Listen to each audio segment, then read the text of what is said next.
All right, what's going on, everybody? Welcome to the Fans Union for the fans by the fans. Another solo run, just me tonight. The fellas were busy, but you know what? Hey, I'm still here. Hey, I'm still going to ramble. That's what I do best, right? So, guys, regular season NFL has ended. There's been a lot going on this season. Been a very exciting year. So many good games, especially in prime time. Um, so many teams playing meaningful games the entire season. A lot of situations where we had worst to first in terms of swapping places in divisions. A lot of really good stuff happened this year.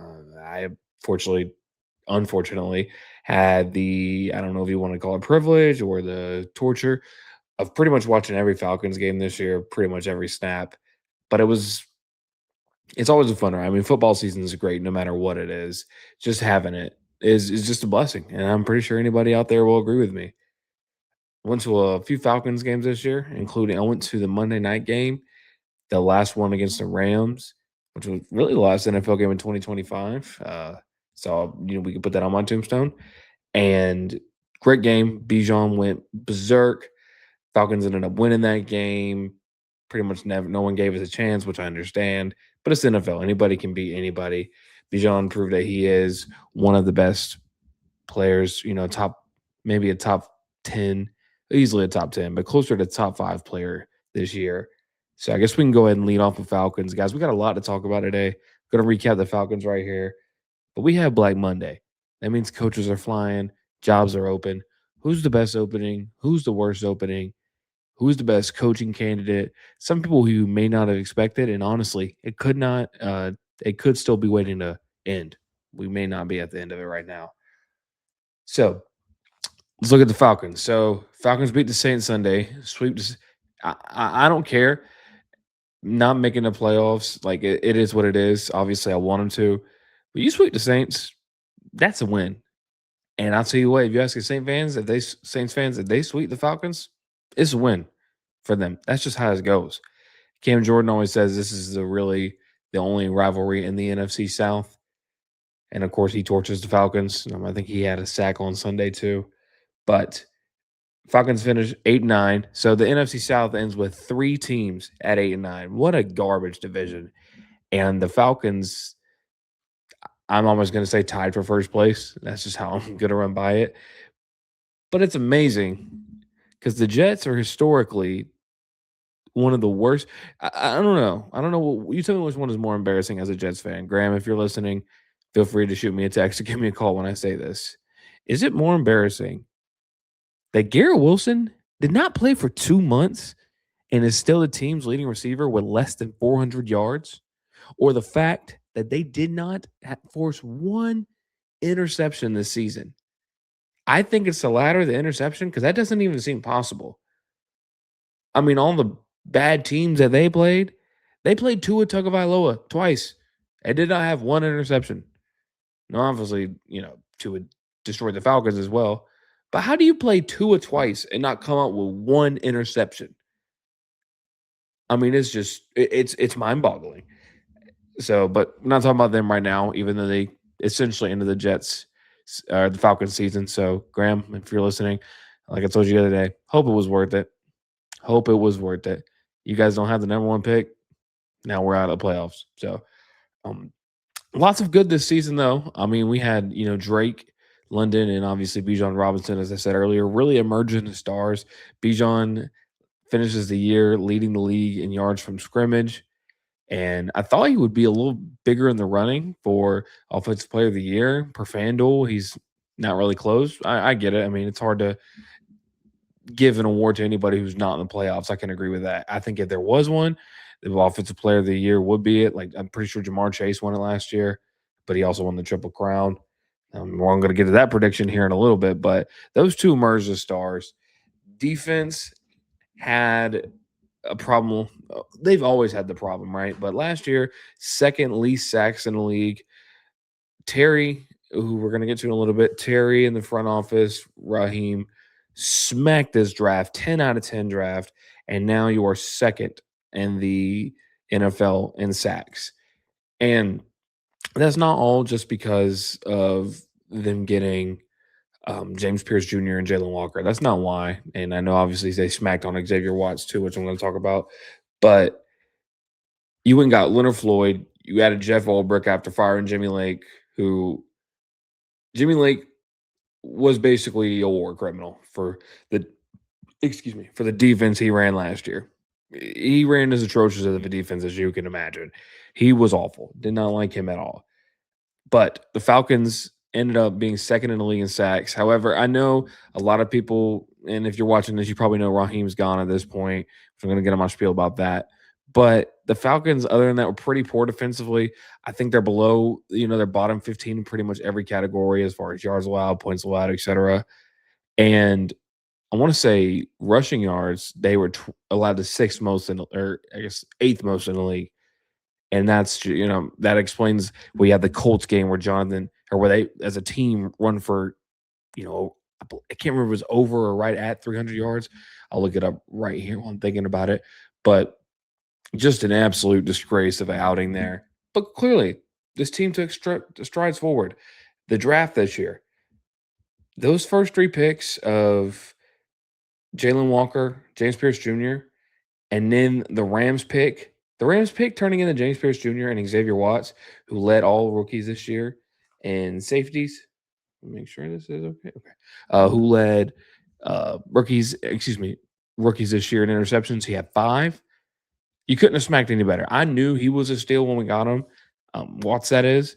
And James Pierce leads the rookies in sacks. First, I think he has the most since Michael Parsons had 13 during his rookie season. And I'm confirming this right now. Yeah, so 519 total yards the Falcons allowed against the Colts. Just absolute disgrace. But back to the defense. AJ Terrell it's weird because he had some games where it's like, why is this guy on the field? And then he had some games where it's like, okay, this is why we extended this guy. This is why he's our cornerback in the future. I would really like to see him get a compliment to him. But the Falcons ended up having a 13th pick this year, obviously going to the Rams. But giving up the pick for James Pierce Jr. was absolutely worth it. He is the best pass rusher he would have been the best pass rusher in the 2026 class. I think you smack on that. If you hate the principle, you as a fan, you as someone who analyzes the game, if you hate the principle of trading away a first round pick for next year to get somebody in the current draft, hey, by all means, whatever. But if results indicate what happened, the performance of James Pierce Jr. and Xavier Watts absolutely, I guess, validate that decision. So shout out to them boys there. However, as we know now, the Falcons fired the night of during the Baltimore Pittsburgh game. He's fired. Moments later, Terry Fontenot's fired, GM, and Rich McKay, who's always at the center of the NFL media, Atlanta media, talking about being the problem for the Atlanta Falcons, him having the influence over Arthur Blank. He stepped down, or he's been asked to step down. Matt Ryan's allegedly been asked to step in, looking like maybe coming in as president of football operations. But yeah, all those firings happened within 24 hours after beating the Saints. So clearly this had been planned for a while. And obviously, if you know anything about the Falcons, they hired the consulting group to come oversee the front office operations. So clearly this has been in effect for weeks and it's justified. Let's be honest. If you watch any Falcons game this year, any consistent Falcons watcher, I know the national media may have a different perspective on it because, they don't watch every game. And I don't blame everybody for watching every game. But if you see the Falcons from outside's perspective, you just look at the fact they're 8-9, but they essentially are one game away from the playoffs. They win 4 games to end the season. And, a lot of external things that kind of didn't favor Raheem, but you think, oh, you're keeping him. Me personally, I unfortunately thought he was gone or he was staying. I wanted him to leave. People say it all the time. Raheem is a great guy to root for. Locker room loves him. Jesse Bates and Drake London were pleading for him to stay, but he had to leave. This team this year, I got some numbers written down here. The Falcons this year blew 4 fourth quarter leads. They blew 4 of them. They also lost 8 one-score games. The Falcons have been in the most one-score games since 2020 and have an all I can't remember the exact record, but they think they've been in 44 since 2020, and, that kinda explains, what's been going on in this decade, post I'm just gonna say post-COVID as a frame of reference, but post-COVID, the Falcons have been right at the crest of winning games, but just haven't been able to figure out. Clearly, this is another year. And even in the games you win, when you're playing, got the schedule pulled up right here. Washington, Washington, you're blowing them out in the fourth quarter, ends up being a one touchdown game. What other games was it? Tampa obviously was an amazing win, but Arizona, you almost blow that on the last drive of the game. Los Angeles, you're beating them 21-0, and you have to kick a game-winning field goal at the end of the game to beat them. Saints, it comes down to the last drive after you're dominating them the whole game. It just makes no sense. This team clearly had no focus, and that shows in the record. That shows in their performance. The Falcons' record almost makes them look better than they are, just being transparent, especially when you look how poor the South was. And where is this thing at? And I mean, look at I know a lot of people say, well, Terry, has had some good drafts, which Terry Fontenot has brought in AJ Terrell. He has brought in Bijan Robinson, Drake London. He hit on Tyler Algier in the fourth round.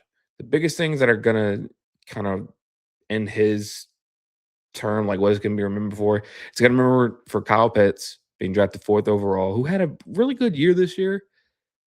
But between his rookie year and this year, was not the fourth round or fourth overall pick that we expected. I thought Kyle Pitts was a monster at Florida. I was really excited when he got drafted. But when you look who's behind it, the Jamar Chase is right behind him, gets drafted. It's kind of bonkers to think about that. No winning seasons. And now we're in a quarterback nightmare. Obviously, the restructuring of the deal, kind of Kirk Cousins' deal, kind of helps with that. But we're in a situation now where Michael Penix, that everybody blasted that move, kind of looked like the right move for a minute, but then he goes down with another leg injury, which I'm not trying to use that against Michael Penix. I really liked him when he played, but there were obviously some injury red flags. You just signed Kirk Cousins. You don't do anything in the draft to help support him, and give him a better chance. And now we're in a situation where you could potentially be paying Kirk Cousins those 2 years that we kind of assume will be gone in 2026 and 2027. Could end up having to do that. But we don't know when Penix is coming back. So this is kind of a quarterback. I don't want to call it a quarterback nightmare because I think they will get it figured out. But it's, there was he kind of damned himself. Honestly, it is what it is. And then part of that for Raheem, like we talked about earlier, there's just no focus. The Falcons this year were the worst special teams unit I think I've ever seen in my life. Constantly penalties. They couldn't get no, and a lot of teams don't really do well on kick returns. I get that, but they never could do anything when it comes to special teams, and constantly made mistakes. It was horrific. I mean, how many times did we see Michael Penix come out of a timeout and get a delay a game? I can name at least twice when that happened. That's a lack of focus. That's a lack of preparation. Now, you could put that on the player too, but clearly something's not getting through. And then Michael Penix goes down. Kirk Cousins comes back. And like I said a few episodes ago, the best Falcons quarterback play since Raheem Morris has been there was the Tampa Bay game last year on Thursday night and the Tampa Bay game this year on Thursday night. Kirk was dicing. But if you watch any other game, maybe he made enough plays. Kirk made enough plays to kind of get things figured out.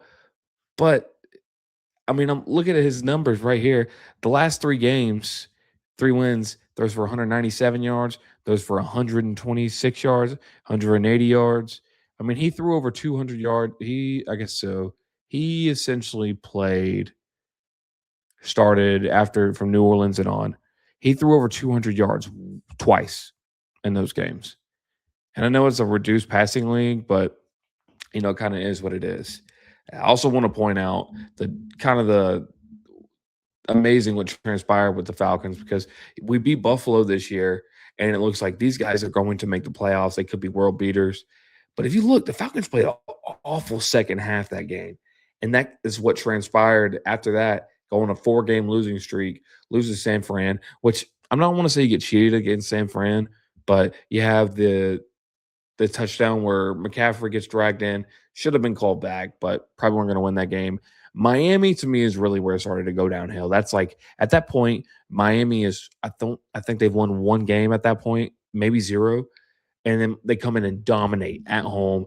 Tua lose. I don't even think Tua had a ton of yards, but they called him Tua turning the ball over, and you made him look like the Heisman guy that we watched. Then the next week, you lose to New England, a game you very well could have won. Then you lose next 2 games in overtime. One, you give up over 500 yards to Indianapolis in Germany. This is on a different time zone. They don't even watch football over there. And you can't figure out a way to play defense? They're over there holding their beer, ordering beer with their thumb for 1 beer, and you can't figure out how to stop that. That game was an atrocity. And then you lose in overtime next week to Carolina. And then that's when the wins kind of started to get back on track after that game against New Orleans. But that 4-game stretch is really what sealed the Falcons' fate. And then the week after New Orleans win, that's when the Jets, you lose in the Jets game. And ultimately, you could point to any of those losses, but that's kind of the one that was the Jets loss was like, okay, I guess it really is done. But I mean, I know a lot of Falcons fans want to keep Jeff Ulbrich. If they're cleaning house, they're not keeping anybody. I really enjoy what Jeff Ulbrich brought to this team. He's gone, and another war criminal, Zach Robinson, was gone. The Falcons also had an amazing ability, and anybody who watched the bulk of the games can agree. It was amazing. The Falcons, when they had a player go nuts, he was the only player that can get involved, other than like, maybe the Buffalo game. It was, wow, Kyle Pitts is the only guy doing anything. Drake London scores 3 touchdowns against New England. Wow, Bijan Robinson is running for 200 yards and catches every pass. The lack of, I guess, just spreading the ball around, get people consistently in the game, and the offense was just not dynamic. And a lot of the debates were why can Penix never get under center? You see Kirk play under center. Is it because Zach Robinson's not letting him get under there? Is it because Penix just can't be under center because he's not healthy enough and he just doesn't have the legs for it? Whatever the case may be, I really, the Falcons, and I'm going to talk about who I want to be their coach when we get to that here in a little bit. But I went to a few games, watched all of them. And just the ride of watching your team every week, getting to listen to local radio, it's something that, eventually we take for granted. And the Falcons, unfortunately, make it hard to root for anybody because of the issues that they bring to us. But at the end of the day, has some really good things. Got some great players to build around on defense. Got 2 stars on offense that need to stay in Bijan and Drake. You got to find a way to keep those guys in Falcons uniforms. They both seem to love Atlanta. That's what Drake said last week. He said, "Hell yeah, I'm happy here. I love Atlanta." So hopefully, he's the first one that gets to get re-signed between those two. So hopefully he does. But take my sip of water. All right, and then we move on to maybe what was the game of the year and the best rivalry in the NFL. Arguably, it probably number one easily. Rams and Steelers, or excuse me, Ravens Steelers. That was the Sunday night game, final regular season. And after what was kind of I don't want to call it a snoozer, but there was some brutal playing going on at first. And then that fourth quarter happened, and it just turned into a monster game. Constant lead changes at the end of the game. Aaron Rodgers ends up, I'm getting the game log pulled up real quick. Oh, that's the wrong one. But Aaron Rodgers ends up throwing the go-ahead touchdown, and what seems like, you're going to ice it up. You go up by 3, assumingly. And then Boswell, who me and one of my buddies talking about is money, probably the second best kicker in the league behind Aubrey. He ends up, and let me get this pulled up right here. He ends up missing the PAT. He hasn't missed one all year. Shanks it. And then it's like, oh, well, now that that happened, the Ravens are guaranteed to win. That's what it feels like. And then they get in a 4th and long, and Lamar throws an incredible ball. Isaiah Likely makes an incredible play, and you feel and they're in way in field goal range, and you assume, okay, this is how it happens. This is how the Mike Tomlin era ends in Pittsburgh. And what a disaster it would have been if Pittsburgh at this point doesn't, especially with the injury to Lamar and Burrow and how they collapsed and how Baltimore would have been in the playoffs if this happened. But what ends up happening is the rookie Tyler, I think his name's Tyler Loop, but Loop misses a 44-yard field goal, which in the NFL seems like a chip shot, especially, I mean, you had the Jaguars kicker made one from 67, which is, pretty fitting for this year. I'm not getting into that, going any further, but misses it wide right. After that, Steelers go to the playoffs. Baltimore's out. And I thought after Lamar was playing, and of course he's been out quite a bit, but when he got in a rhythm, I was like, oh, these guys are going to come back and take Pittsburgh's spot. But ultimately, Pittsburgh wins some late games down the stretch, ends up making the playoffs. So they'll be playing Houston on Monday coming up this week. Aaron Rodgers really, he figured it out kind of at the end there. And I'm looking at it right now. So in the fourth quarter, starts off 10-13. Baltimore scores a touchdown. Then Pittsburgh scores a touchdown. Then Baltimore scores a touchdown in 3 plays. I think that's the big touchdown to Zay Flowers on that. Yeah, that's the big touchdown to Zay Flowers. And then the next one is when Aaron Rodgers hits the eventual go-ahead to, I think it was Calvin Austin. And then you have the missed PAT, and then we know what happens there. And I saw a photo. The center of it says something, if the field goal's made, Mike Tomlin's fired. The other 2 sides, if it's not made, John Harbaugh's fired. And that's what ended up happening. I think it kind of shocked everybody, most people, that John Harbaugh was gone. But, I mean, I've done, I think if you've paid, if you've read a lot, if you've been in the articles, I mean, I read a lot on The Athletic. It seemed like these 2 tenures with Tomlin and Harbaugh, one of these guys was going to go no matter what. And it ended up being Harbaugh first. So Harbaugh was let go last night. The GM, I think it was the owner, made a statement on Twitter and just their social media pages talking about it. And this is not a fire. I mean, this is not a mutual parting. Some people will say they mutually agreed to split. No, this is not. This was a firing. I read the the Ravens beat reporter from The Athletic made it clear that this was a firing. And sorry, my notes got on the wrong page. But it seems like, he's been there for 18 years. Harbaugh's been there for a long time. Won the Super Bowl in his 18 seasons, been to playoff 12 times. So, that's just a long time to be anywhere. It's easy for the messages to become stale. Seems like, he had his DC's back, had his OC's back, and Todd Monken being his offensive coordinator. And ownership was not happy about it. Lamar Jackson apparently never meshed with Todd Monken, different personalities. And there's a lot of frustration when knowing whether or not Lamar will play this year. And whether or not that's fair, I'm not here to dispute, but that's just what caused it, right? And I think that ended up Harbaugh losing the locker room. I mean, they had so much talent. I mean, like we watched it in the first week. The Ravens for 3 quarters looked like they were going to be Super Bowl winners. And then Josh Allen ends up throwing 270 yards in the fourth quarter. And we know that's one thing that's been Harbaugh's thing. He's blown the most 10-point fourth quarter leads since 1990. So, and what's that? It's 36 years. He's also blown the most lead. I think it's 12 games since 2020, leading with under 5 minutes to go. I mean, it's obviously, we've said it on here. Players are there to execute, but coaches are there to get you ready and get you focused. Clearly, there's a lack of focus. There's a lack of buy-in when that happens consistently.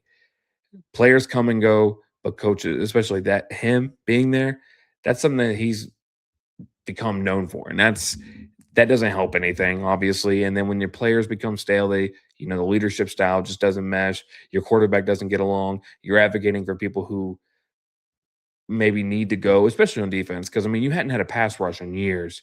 All the talent you have on defense, and you can't stop anybody. You have Kyle Hamilton and Roquan Smith. You have that caliber of talent. You've got to find a way to make it happen. And they just didn't. And ultimately, that's what ends up leading. Again, non mutual party.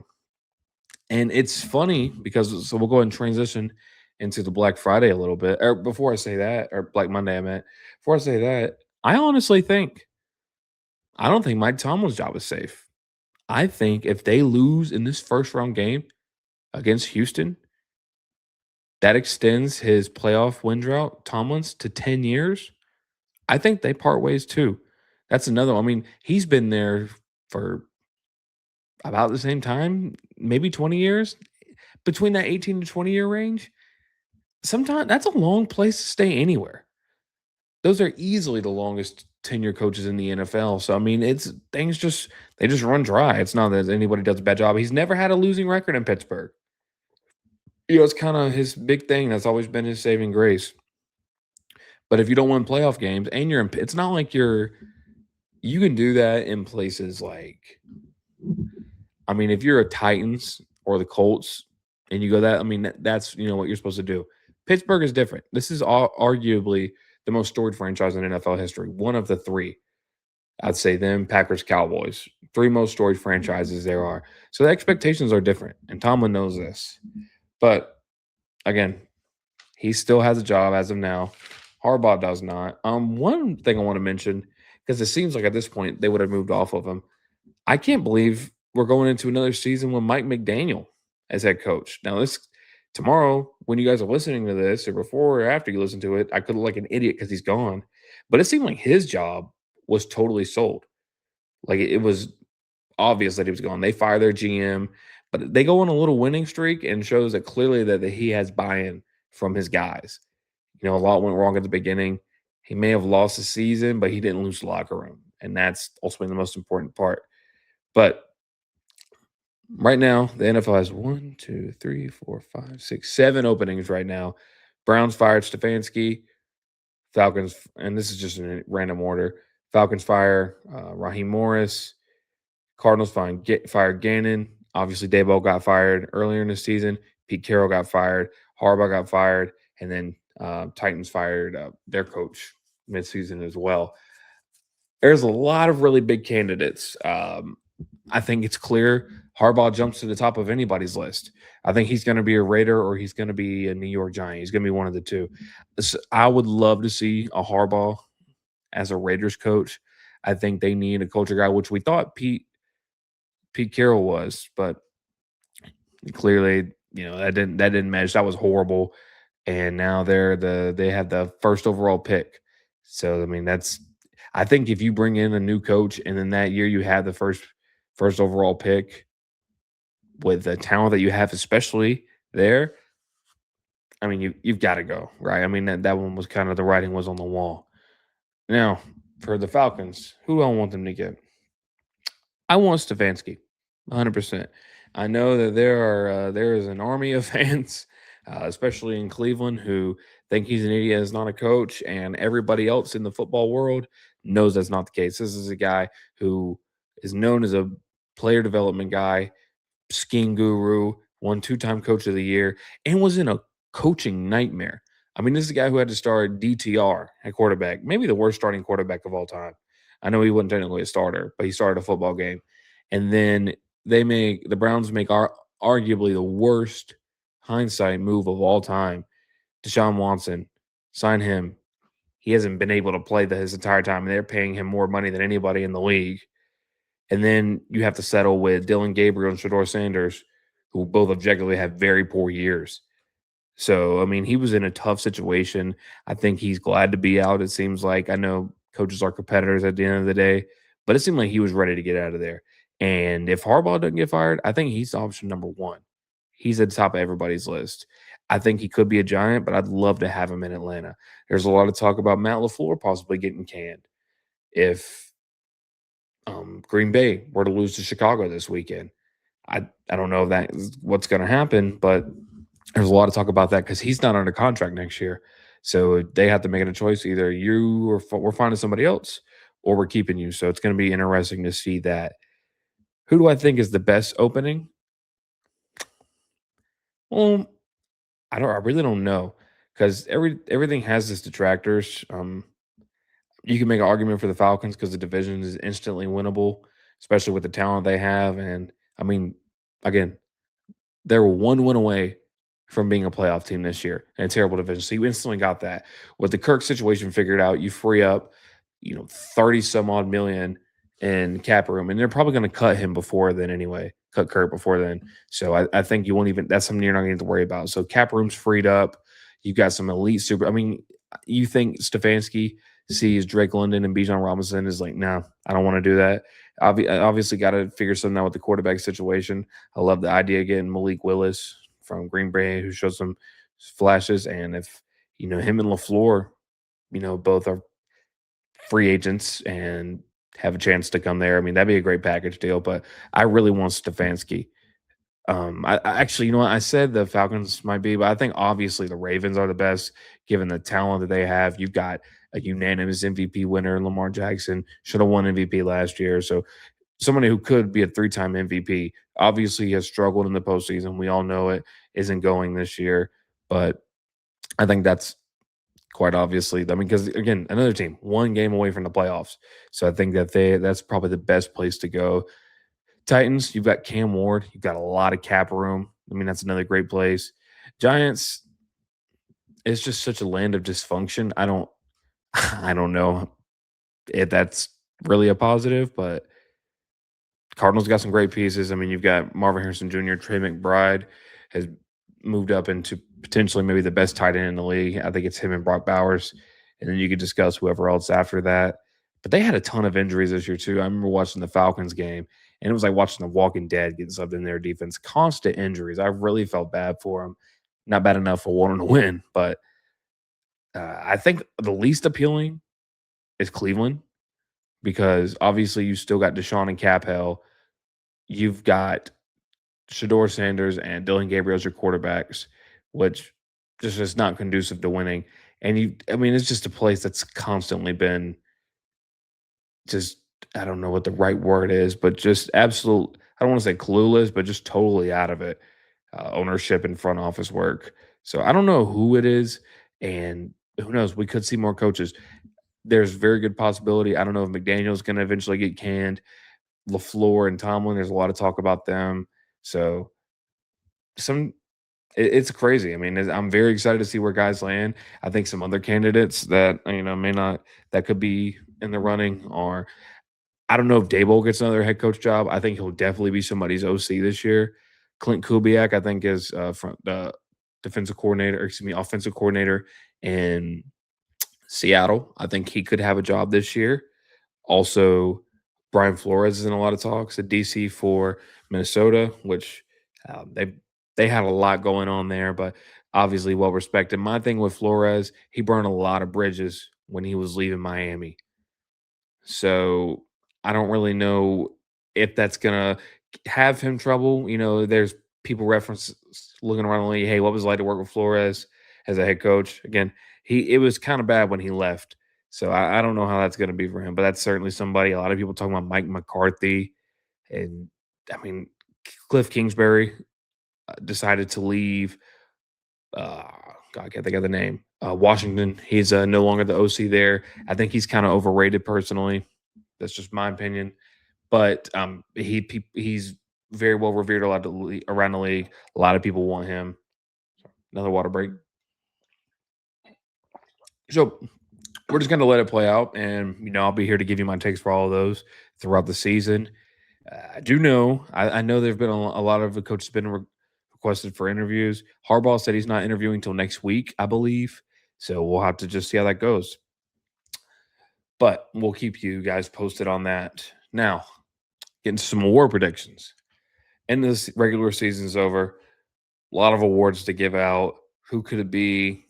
And I'm going to go in reverse order how I wrote it down because I want to end with MVP because that's the award of the awards, right? But first one I'm going to talk about is Coach of the Year. Now, there are so many guys who could be Coach of the Year. You've got Ben Johnson and Mike Vrabel who take teams from worst to first, which I don't know if they were – I don't know if the what's their heads were worse than the Patriots were worse than the Jets last year. I just can't think of their records. But That year with Gerard Mayo was a disaster at head coach, and they bring in Vrabel, who was clearly their guy right from the start. I know a lot of people are like, "Well, Falcons, we could have fired Mike. We could have had Mike Vrabel, but chose Raheem Morris. He didn't want that job. It was a formality. We all know this. Vrabel's probably going to end up winning it. He's the betting favorite, and I mean, not to mention in the AFC North, where you're facing Josh Allen, they win the division and are the 2 seed, only team behind Denver and just Denver. So, they Drake May's on fire, MVP candidate. This is a team that I know people talk about the schedule, but results are the results. Wins in the NFL or wins in the NFL. Right now, he's the favorite. Some other people who you could throw in there. Again, Ben Johnson totally turned around the culture. Never would have guessed the Chicago Bears win the NFC North in year one of him. I do think some of it is kind of, which I'm going to elaborate on a little bit in the predictions, a little fugazi, if you will, for what it's worth. But again, record's a record. Beating a team in the NFL is doing that. And he's got teams that thing that travels well is that team is tough. They play physical. They're bought into him. He's a great leader of men. And I was wrong. I was I'm not maybe not totally out, but I didn't think he was gonna definitely not this quick, but I really wasn't a believer in him. I was never a believer in the play caller calling tricky plays and doing wacky stuff was gonna make him a good coach. I've never been one of those guys, but clearly he showed he was more than that. So another person, Liam Cohen. The Jags have been on fire this year. Trevor Lawrence has found himself. I mean, we know that Liam Cohen was the offensive coordinator for the Bucks last year and saw Baker rise to heights last year that we didn't think he could get to. And he takes over in Jacksonville. Everybody was talking about we all remember the Duval, the soundbite that was going around forever. He got over that quick. And when you win games, win the fans over, I mean, they won some weird games. Like obviously, the one against Kansas City where Trevor Lawrence falls on the ground, trying to hand the ball off, gets up and runs a touchdown. Had a lot of fluky wins like that. But these guys are on fire and they are hot going into the playoffs. They're not going to be an easy out. They're not going to. So I could definitely see him. Another name, Sean Payton. I know the Broncos made the playoffs last year, but they're the best. They have the best record in the league. Another one in a similar situation, Mike McDonald, who got hired or maybe it was no, he got hired last year. I'm sorry, and the Seahawks, Sam Darnold has found his stride. Looked like the guy who we saw in Minnesota last year, not in the playoff game, but during the regular season. He's got it figured out. And they also have a first round bye. I never would have guessed they would have been the team, but they just do everything right.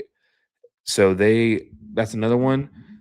This person I'm about to name next is who I think should be coach of the year, but he's not going to win. It's Shanahan. If you watch any 49ers football, you know about the injuries troubles they've had. They miss Kittle for a large portion of the season. You lose Fred Warner. You lose Bosa for the entire season. You have receivers 1, 2, and 3 go down. Obviously you lost Ayuk. You had Mac Jones go down.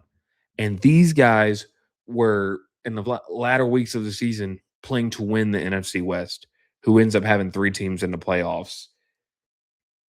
I mean, I know Robert Saleh, who's another guy who could have a head coaching job to redeem himself from his time in New York, but he had the defense on fire.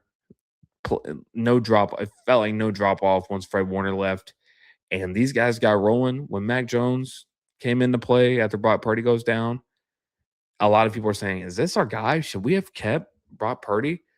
And aside from when Brock Purdy came back, aside from that rough game against Carolina, which I think Carolina ended up winning that, but that rough outing against Carolina, aside from that, he had a really good year. He fell right back into where, okay, I see why they pay this guy. I get it. And they end up going, I believe, 11-5. I really should have maybe rehearsed this a little bit better. But they're in the playoffs. They're playing this weekend. And given those injuries, that shouldn't have happened. but Shanahan showed that he had a tough job to do, but he got it figured out. And let me confirm this. So no, San Francisco 12-5. Clearly, I just don't know math. And they actually end up winning that Panthers game that I was referring to. So they in their season, the last they beat, so they won one, two, three, four, five, six. They won six in a row, including a big win over Chicago before losing that game to Seattle. That ends up giving Seattle the number one seed in the NFC. But I really think it should be Shanahan. I think Vrabel's going to win it, but Shanahan should win. So we'll move on to Defensive Rookie of the Year. I'm going to be biased here. I know Schwegman from Cleveland is probably going to be the winner. I don't think I get it. I get why the numbers, and he has been phenomenal. I wouldn't be mad if he won it. James Pierce Jr., 10 and a half sacks. I know the Defensive Rookie of the Year who led to led to rookies in sacks hasn't won in a long time, but that guy's a game breaker, and I think he could have had a lot more sacks than he did. But the Falcons very well. I mean, I think they'll have three of the five voting getters, top five vote getters, and Walker, Watts, and Pierce. And I think Pierce, and as you all know, diehard Georgia fan, but Watts and Pierce were the guys this year. Billy Bowman from Oklahoma, before he got hurt, was also having a really good season. But I really want to see James Pierce Jr. win. Offensive rookie, I thought we were going to be talking about Ibuka winning it at first. At the start, he got off too. Kind of as the Bucks declined, obviously, so did he. I thought maybe Jackson Dart could be it. He was a lot of swagger in New York. Cam Scatterboo getting hurt kind of hurt their season, and him as well. Still leads the league, I believe, in rookies in total touchdowns and maybe yards. But we've seen a lot of lapses from him, especially in that game where they're dominating Denver and end up blowing that. And I feel like his season never was the same after that. I think Tyler Shuck should win. Tyler Shuck from New Orleans. Watching that Falcons game, and I've watched him in games before, I was like, dang, this guy's pretty good. But watching him play for a full game as the last game of my team's season, he made some unreal throws. The numbers aren't crazy or anything like that if you just read the box score, but that guy was putting the football in tough places, and he's in a really tough situation. I think the Saints winning 6 games like they did was kind of them overperforming. Tyler Shuck helped Chris Olave have a really good year, and that's someone who's been struggling with injuries, still had a lot of the injury bug this year, but had a really good season. And also Kelvin Banks and the left tackle for the Saints, who out of Texas this year, had a really good year. So I think as a Falcons fan, I hate that the Saints may have found their guy. I think he should win it. Right now, Ted McMillan is the heavy favorite, but a lot of the voters that I've listened to and read and stuff, I hadn't seen many of them talk about him winning. I've seen a lot of them talk about Shuck. So I think it's going to be. I really want Shuck to win, but Ted is a heavy, heavy favorite to win. That doesn't always mean anything, but it is what it is. Defensive Player of the Year. There's no one else to talk about. Myles Garrett breaks the sack record, and I know a lot of people talk about giving up the sack to him. Joe Burrow kind of going down so easily so he could get that sack and break the record, which they were pissed that they stopped the game. And I get that because apparently the Bengals were told, if he breaks the record, they're not going to stop the game or anything like that. But if you watch, he smoked that left tackle off the line so bad, it was going to be a sack. Joe Burrow just protected himself, which Burrow is going to be an interesting situation to follow. But yeah, Myles Garrett clearly is going to win this one. There's no debate there. So we can move on to Offensive Player of the Year, who it seems the betting favorite right now is JSN, who leads the league in receiving yards this year. It probably has been the best receiver. But I think Puka Nacua is right there.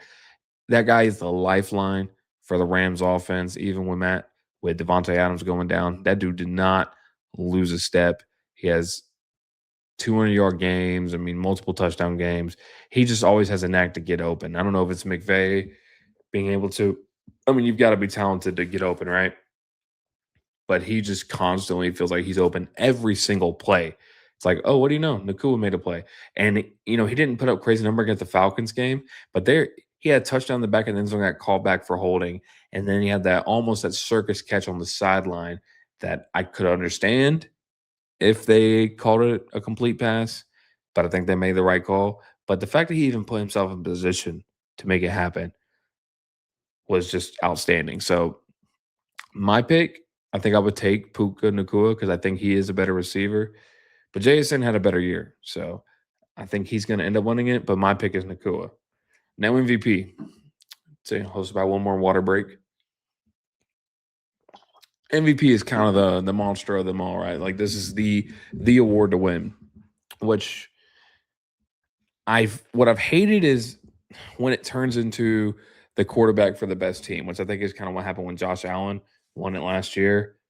That 1 year Tom Brady won. I thought Todd Gurley should have. Tom Brady won in the year they beat the Rams in the Super Bowl. I thought Todd Gurley should have won that one, honestly. So, but it's turned into the quarterback award. So I think we should just call it the quarterback award. But obviously they're not going to.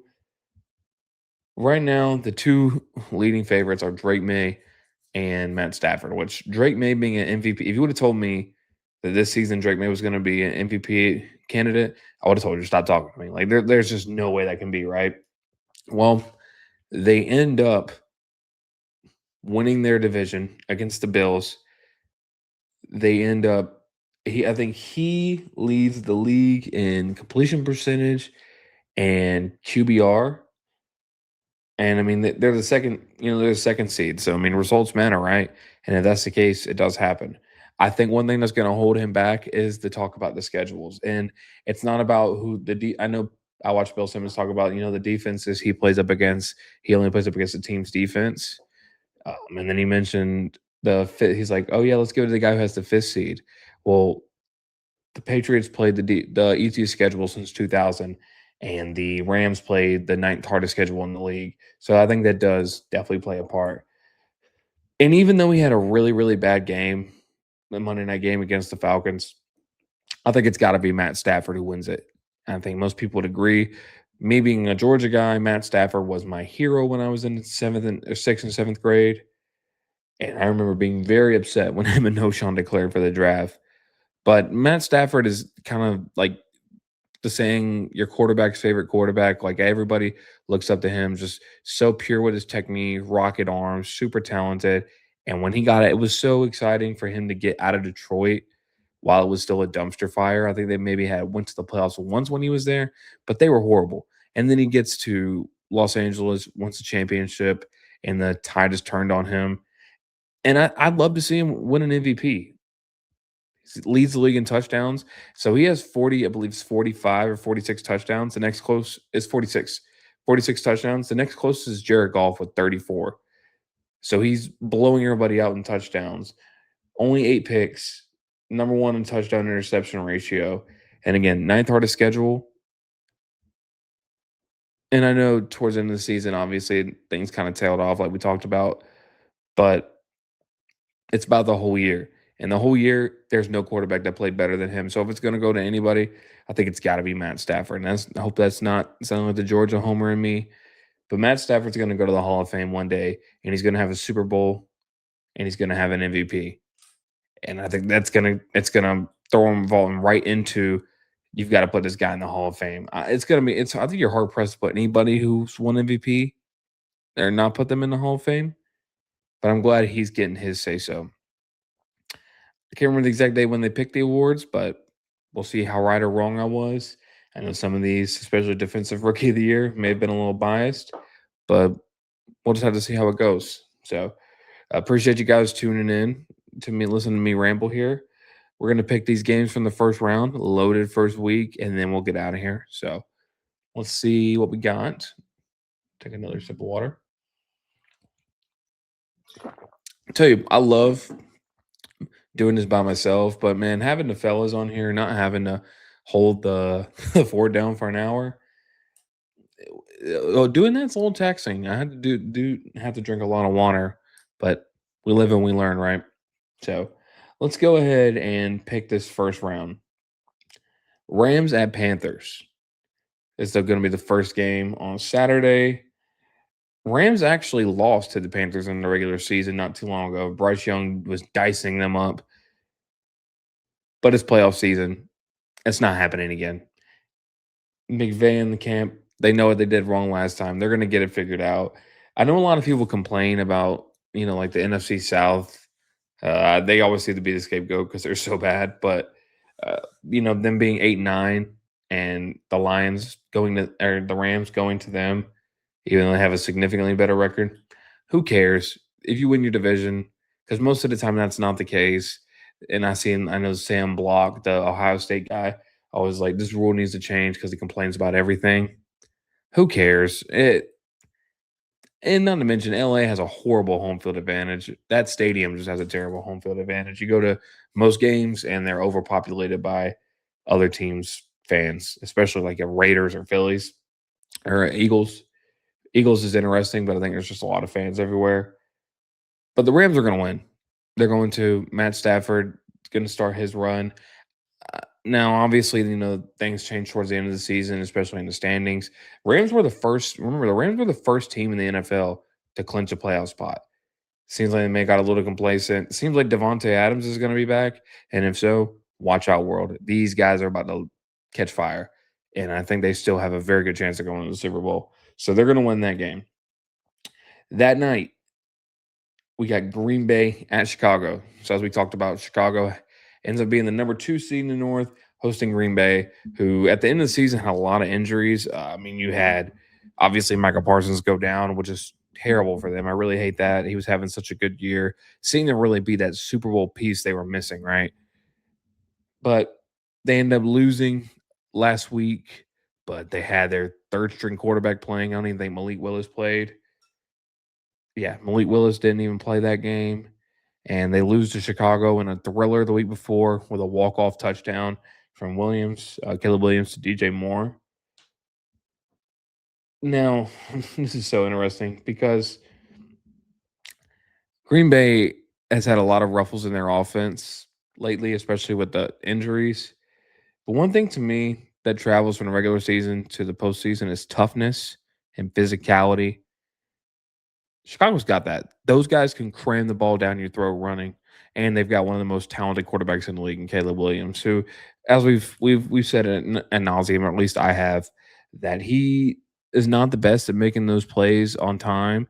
But if you force him to use his incredible arm and just out of this world talent to beat you, he's going to find a way to make the most incredible. Like he'll miss the most routine throw you could think of, but on the run across his body, on the sideline, right in the bird basket, he could put it in there. So when you have a guy who can break a game open like that, it's going to give you an advantage. However, I know their record may suggest otherwise. I think Chicago's kind of got a fugazi second seed.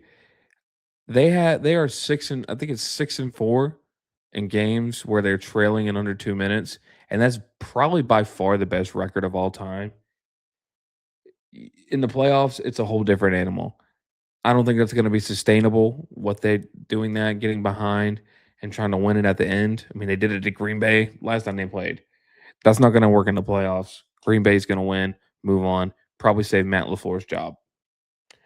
Next game on Sunday, we got Buffalo at Jacksonville.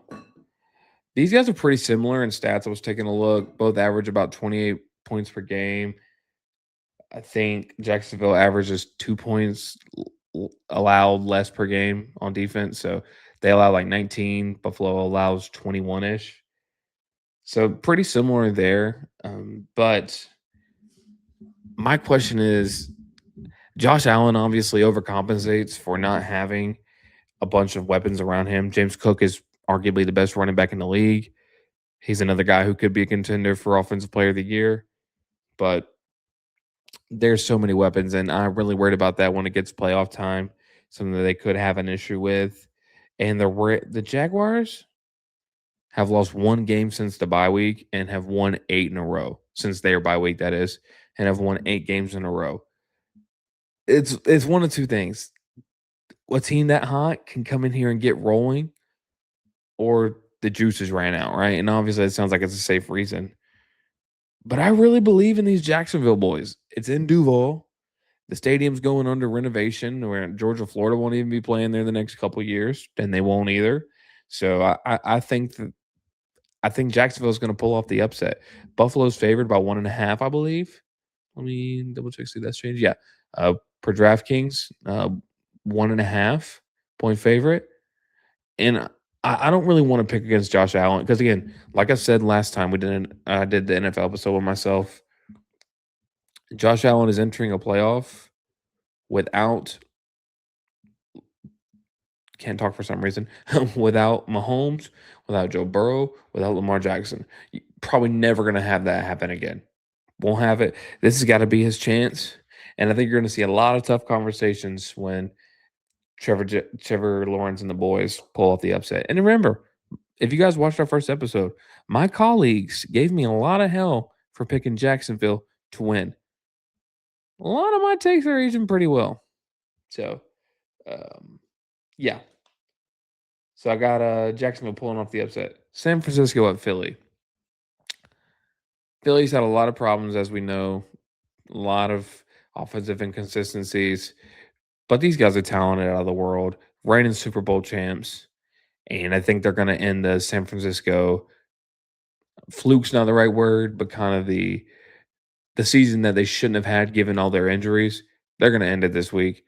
I want to see Hurts have that game where he proves to everybody, no, you guys make all these jokes about things I say, how poorly I play, which I mean, obviously he does all this the fake Shakespearean quotes. And I think the laughing ends this week. Excuse me, the laughing ends this week because Philadelphia, that defense is so good. If they can just get their offense clicking a little bit, they're going to be the team to beat in the NFC. And I think they get it started this weekend. So that's Sunday. Then the next game, Sunday night, LA Chargers at New England. Justin Herbert didn't play last week. I think his left hand is basically fractured, from what I understand. That guy's tough as needles. I think he's another guy under a microscope. They call him the king of hypotheticals, unfortunately. I don't think that's fair because I think he's incredibly talented. But this is his chance to say, no, I'm here to win in the playoffs. But he's going in Foxborough against the number 2 seed, potential MVP, not potential MVP candidate, bona fide MVP candidate. However, like I said earlier, the Pats played the easiest schedule since the century started, and they're going to get their luck ended this week. They're going to have a reality check. LA is going to come. I love another led by a Harbaugh, Jim Harbaugh, obviously the coach in LA. I think if Herbert's healthy, they're going to win. They're going to pull off the upset in Foxborough in the cold weather. The LA boys are coming to pull it off. Ready to see my boy Lad McConkey have a big day, and it's going to be at the hands of Justin Herbert, showing that he is one of the best quarterbacks in the NFL, and is no longer the king of hypotheticals, but the king of New England. So I think LA wins that one. And then the final game, Houston at Pittsburgh. I said it earlier in this episode. If the Steelers lose this game, I think Mike Tomlin's gone. I don't think it's because he did a bad job. I think he's just kind of at the end of the road with his tenure with the Steelers. And as long as he's been there, again, that's part of how it goes. They shouldn't have won last week. They really should not have.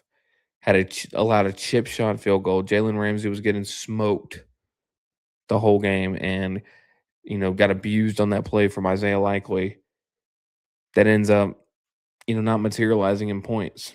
It sucks, but they are inches from not being here. And they're playing a team who's won 9 in a row. I think it was Rex Ryan said this is statistically the best defense since like 2009 with the Houston. I mean, these guys are unreal. This is one of the best defenses I've seen in a long, long, long time. And I think they're going to overwhelm Aaron Rodgers. CJ Stroud's been in the playoffs before. The stage isn't too big for him. It's going to be Monday night. We all love the Monday night presentation, obviously. And I think Houston wins this. I mean, again, like I told you guys in episode a few weeks ago, that's a team I don't want to play. Is Houston? If you're anybody in the NFL, if you play elite defense, you cover up so many issues that your offense would have to overcompensate for, and they don't have that issue. They've got great corners. They got a great pass rush. A guy who really could have won Defensive Player of the Year if Miles Garrett didn't lose his mind will be Will Anderson. I think he's going to torture the offensive line for the Steelers, and he's going to make Aaron Rodgers probably head to the retirement home. So, yeah, I got Houston winning that, and I got Mike Tomlin getting canned not long after. So, don't wish a job not don't wish not having a job on anybody, obviously, because he'll find a job quickly. That's no doubt about that. So, but yeah, so that wraps up this week's NFL episode. Appreciate you guys listening to my rambling. I know I kind of went on, especially a Falcons tangent, but you know, I love getting the reps in with the solo shows. I know like I said, I miss the camaraderie, or I enjoy the camaraderie with the fellas, bouncing back and forth between us. I know you guys probably do as listeners. Had to listen to my nasally voice forever. But again, really appreciate everybody winning or listening. I appreciate you winning too, if you're winning in life. But I appreciate everybody listening. Again, we're on audio. If you're listening on audio, we're on YouTube if you want to see the video. But either way, guys, really appreciate you. We're going to keep the content coming, whether it's just me or the whole gang.